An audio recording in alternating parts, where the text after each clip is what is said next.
Hey, what's going on? So it's been a minute since I've done a video. I've been busy. Well, not really busy, but I've been preoccupied with waiting on deliveries and setting things up for 2022 and things like that. So I haven't flown the drone in a minute, so I took the drone up, flew it around. And winter solstice for everywhere on the earth starts at the same time, which is kind of cool.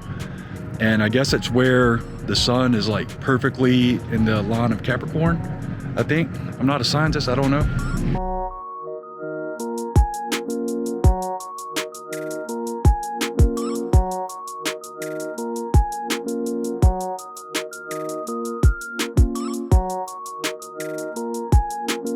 I made a couple of new friends out here while doing that. The cats are out here running around. The bug guy came through the apartment today, so I need to kind of give it a little bit of time to air out anyway.